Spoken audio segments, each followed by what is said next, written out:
এ বিষয়ে বিস্তারিত জানাতে বিসিবি কার্যালয় থেকে যুক্ত আছেন আরিফুল ইসলাম সাহাব। সাহাব, জানাবেন কী কারণে তামিম নির্বাচন থেকে সরে দাঁড়ালেন আর কারা কারা মনোনয়ন প্রত্যাহার করতে পারেন?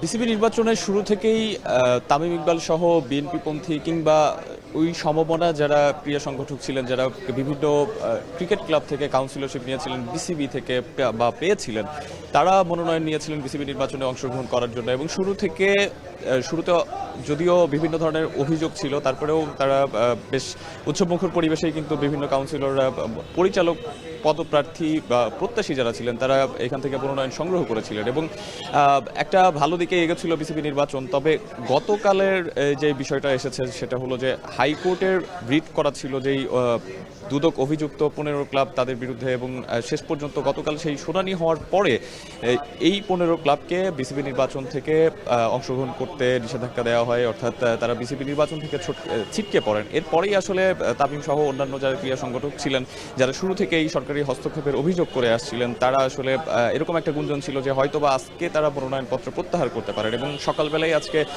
সবার আগে তামিম ইকবাল খান বিসিবিতে এসেছেন এবং নির্বাচন কমিশনের কাছে তার মনোনয়ন প্রত্যাহারের যে কাগজপত্র সেগুলো জমা দিয়েছেন, এবং এটা এখন পর্যন্ত আমরা আনঅফিসিয়ালি জানতে পেরেছি, যদিও তামিম ইকবাল খান এখন পর্যন্ত সংবাদ মাধ্যমের সামনে আসেনি। এবং একই সাথে তামিমের পথ অনুসরণ করে মাসুদুজ্জামান খান কামাল, যিনি মোহামেডানের ক্লাবের ক্রীড়া সংগঠক কাউন্সিলরশিপ পেয়েছিলেন বিসিবি থেকে, এবং এছাড়াও ঢাকা ক্রিকেটার্স ক্লাব অ্যাসোসিয়েশনের যারা সদস্য ছিলেন, রফিকুল ইসলাম বাবু সভাপতি ছিলেন, এছাড়াও পাপ্পু, তারা কিন্তু ইতিমধ্যেই বিসিবি নির্বাচন থেকে নিজেদের মনোনয়ন প্রত্যাহার করেছেন। এবং ইসরাফিল খসরু, যিনি এক্সিউম ক্রিকেটার্স থেকে কাউন্সিলরশিপ পেয়েছিলেন, তিনি ইতিমধ্যেই সংবাদ মাধ্যমে কথা বলেছেন এবং তিনি যেই অভিযোগটা করেছেন খুব নির্দিষ্টভাবে, সেটা হচ্ছে যে শুরু থেকেই এই বিসিবি নির্বাচনে সরকারের একটা হস্তক্ষেপ ছিল, এবং তিনি একেবারেই নির্দিষ্ট করে বলেছেন যে পুরো সরকার নয়, সরকারের একটা গোষ্ঠীর একটা বা নগ্ন হস্তক্ষেপের কারণে আসলে বিসিবি নির্বাচন থেকে তাদের সরে যাওয়ার এই সিদ্ধান্ত। এবং তারা যেটা চিন্তা করেছিলেন যে সমঝোতার একটা গুঞ্জন শোনা যাচ্ছিল, সেই সমঝোতার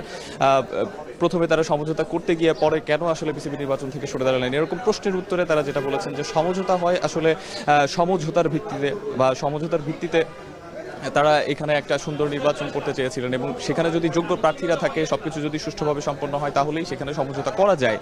যেহেতু এখানে সেই সুযোগটা আসলে থাকছে না, এরকম অভিযোগ তুলে আসলে তারা বিসিবি নির্বাচন থেকে সরে দাঁড়িয়েছেন। এখন পর্যন্ত আনঅফিসিয়ালি আমাদের কাছে 12 জনের নাম এসেছে, তবে নির্বাচন কমিশন যখন দুপুর 2টায় আসলে তাদের চূড়ান্ত যেই তালিকা প্রকাশ করবে, সেই তালিকা থেকে আমরা জানতে পারবো ঠিক কতজন আসলে বিসিবি নির্বাচন থেকে সরে দাঁড়ালেন। এখন পর্যন্ত এইগুলোই ছিল নাম, এবং ক্লাব ক্যাটাগরি 2 থেকেই আসলে বেশিরভাগ পরিচালক পদপ্রার্থী প্রত্যাশী তারা নাম সরিয়ে নিয়েছেন। আর ক্যাটাগরি 3-এ সিরাজউদ্দিন আলমগীর, যিনি চট্টগ্রাম বিশ্ববিদ্যালয় থেকে কাউন্সিলরশিপ পেয়েছিলেন, তিনি এখান থেকে আসলে নাম প্রত্যাহার করেছেন। এখন বিসিবি নির্বাচন আসলে ভবিষ্যৎ কি হবে বিসিবি নির্বাচনে, সেটা নিয়ে বেশ শঙ্কা রয়েছে, এবং আদর্শ বিসিবি নির্বাচন সম্পন্ন হবে কিনা সেই শঙ্কাটাও আসলে দেখা যাচ্ছে। তবে শেষ পর্যন্ত তামিম ইকবাল খান যদি সংবাদ মাধ্যমে এসে কথা বলেন বা নির্বাচন কমিশনের কথার জন্য আসলে অপেক্ষা করতে হবে আমাদেরকে। বিসিবি নির্বাচনে মনোনয়নপত্র প্রত্যাহার করেছেন তামিম ইকবাল। এ বিষয়ে বিস্তারিত জানাচ্ছিলেন আরিফুল ইসলাম সাহাব।